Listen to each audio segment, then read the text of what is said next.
Hi guys, so nandito ako ngayon sa Walmart. Katatapos ko lang ihatid si Zykel sa school.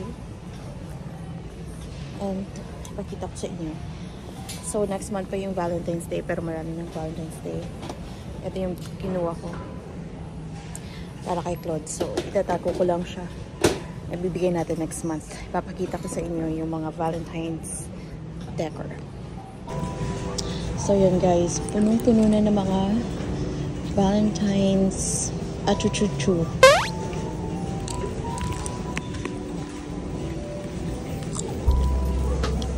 So, meron mga stuffed toys, Pokemon, mga teddy bear.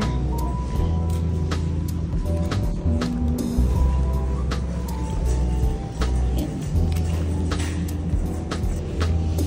Oh, cute na to guys. Ang heart. Mga cups. Meron na silang ganito. Ayan.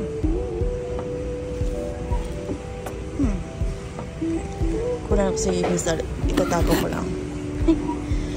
And then meron na siyang Spider-Man. Spider-Man. Beetlejuice. Ah? Ano ko?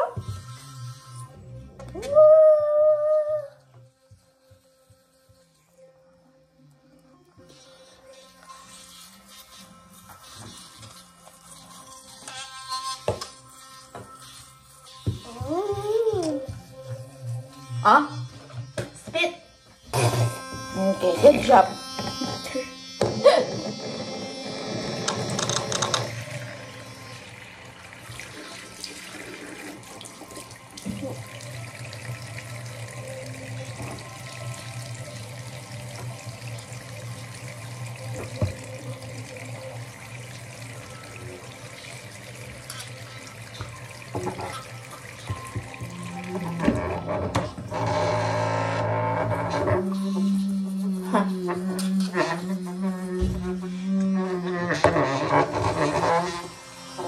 All done.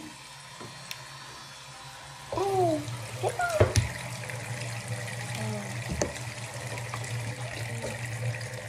put in the trash.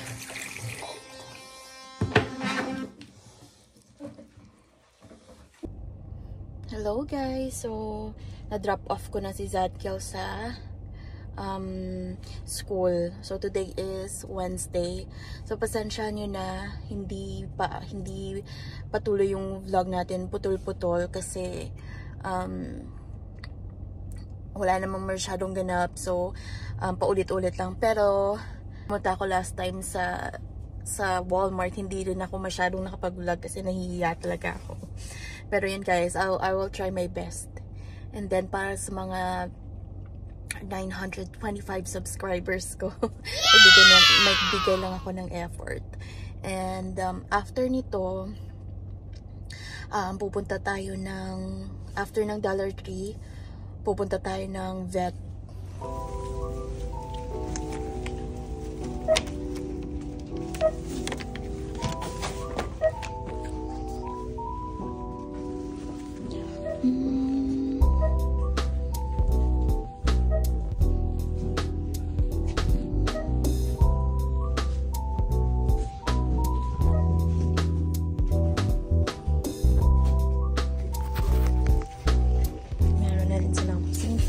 sa March.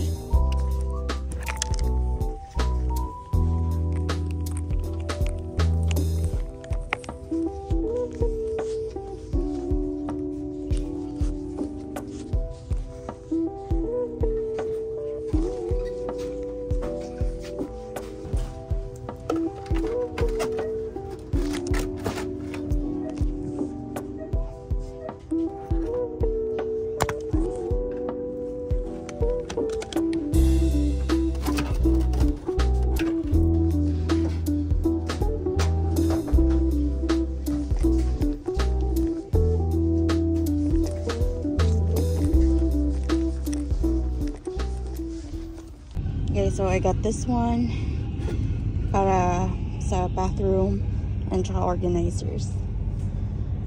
So, eto guys, nabili ko kanina sa Dollar General or Dollar Tree. $1.25 dito sa Walmart. Meron din silang katulad nito pero $6. Yan. So yun guys, natapos na tayo and wait. So, meron pa tayong ilang oras. Uwi tayo sa bahay para i-drop off yung mga nabili natin. And then, baka kakain lang ko ng konti. Tingnan ko lang kung ano makain ko doon for lunch. And then, pick upin naman natin si Zadkiel at saka si Mercurion. So, talaga, 1:46. So, meron tayong isang oras pa. Malapit lang naman yung bahay sa yung bahay dito sa Walmart. So, uwi na tayo. And kain tayo ng lunch. And then, pick up ulit sa dalawang bata. Yung time na wala yung dalawang bata, enough lang para gumawa ng errands. At saka, kumain ng lunch. At yun. So yung si Mercurion 7:25 hanggang 3:15 yung kanyang pasok sa school. Pero si Zadkiel afternoon class siya. So kasama pa kami in the morning. So ihahatid ko siya ng mga 12 noon hanggang 3 naman yung kanyang labas. So, meron tayong 3 hours na break from the kids. Pero, parang konti lang. Hindi aabot na 3 oras kasi hatid sundo. Pero yan. Then, yun yung ginagamit ko. Maglilinis ng bahay, gumawa ng laba, linis. Pero kahit may anak ka na, kahit anong mong linis, parang hindi mo pa rin nalilinisan. Yan guys. Pero ngayon na nag-school na sila, nabibigyan ako ng pagkakataon na gumawa ng mga errands. Tulad ngayon, may time na tayo pumunta ng store na tayo lang. Walang umiiyak na anak. Thankful lang ako na na-accept si Zadkiel sa school. Para naman si ganun, di ba? Kasi kami lang mag-isa sa bahay kapag ano. So hindi niya talaga, at saka yung role model niya is yung kuya niya na hindi pa rin masyadong nakapagsasalita. Kaya mabuti ng nakapag-school na siya para may mga kaibigan siya, may mga kaidaran siya. So magkakaroon siya ng training na tinatawag. So habang nasa school sila, nagpa-practice na rin tayo kung maging komportable sa pag-drive. So dahil iba yung school ni Zadkiel, so natuto naman ako na ma-familiar naman sa mga road going to Zadkiel school. Ayan. Dito sa Amerika, matututo ka talaga mabuhay. Kasi yun yung kailangan. Yung pagdating sa school, Kasi wala naman ditong public transportation sa amin. Meron din mga bus pero hindi ka naman comfortable na magkumpiyansa na sa mga anak mo kasi maliliit pa. 2019 ako dumating dito sa Texas, February of 2019. So malamig. So every time na malamig, na-flashback yung pagdating ko dito. Kasi yun nga, fog, pagkatapos ang ginaw. And 2019 and then 2020 nagkaroon na rin kami after a year. Nagkaroon na kami ng anak. So yung panganay pinangalan ko 2020. Sumunod naman yung bunso 2021. So ano sila, pandemic babies. Decided na dalawa lang yung aming magiging anak kasi gusto ko sana ng babae, kaya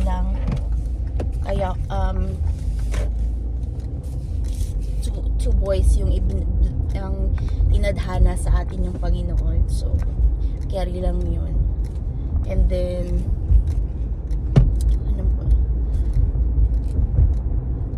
reason na dalawa lang yung magiging yung plan namin, na okay na kami sa dalawa kasi may plan pa kaming umuwi sa Pilipinas.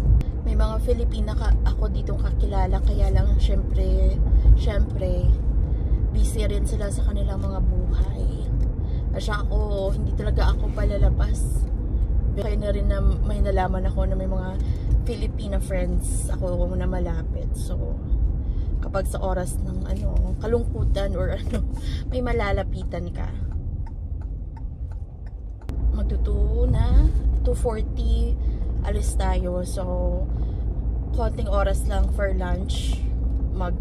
Sa snack lang ako. Tapos ilalagay ko sa bahay yung mga napamili natin. And then labas ulit tayo. Wednesday na, so 2 days na lang.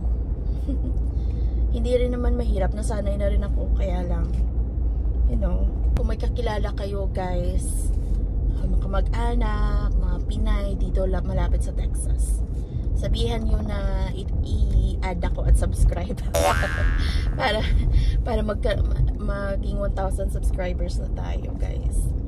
Bahay na tayo.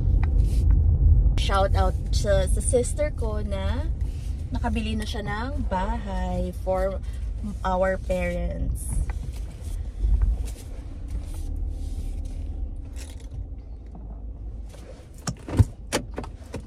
So yun guys, thank you so much sa pagsama sa akin. Parang may kasama lang ako. Thank you so much. So labas na tayo guys. Hello. Okay, open. Mommy, open. Come on. Okay, go climb. That goes here.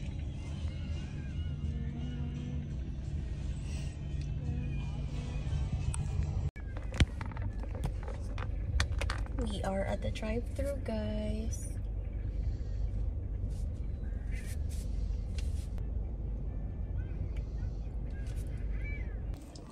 Hi guys! So ito na ang aming McDonald's. Meron na kami mga treat. Ito na yung aking coffee. Boys, kain lang sila ng french fries at smoothie. So uwi na kami guys! Breakfast and lunch before school. Was great.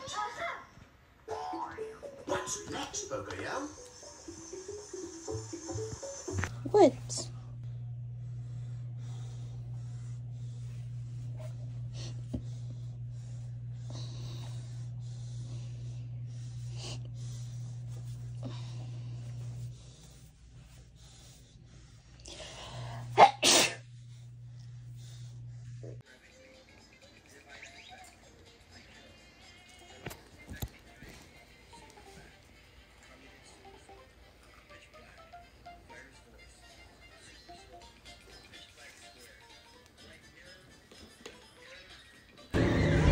Hi, Mercury.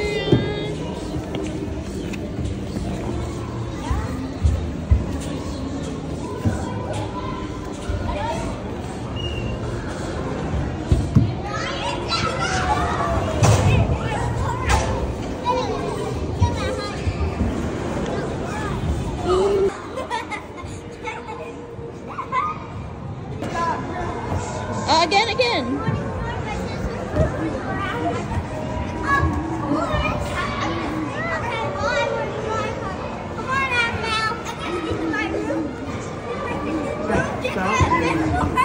Wow. Yeah.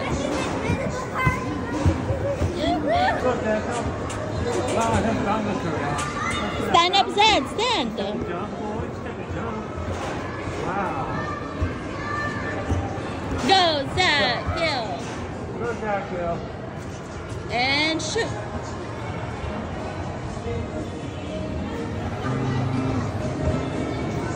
Go, shoot the ball.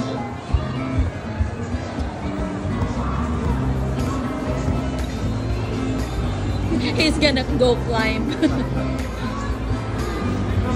job, Gil.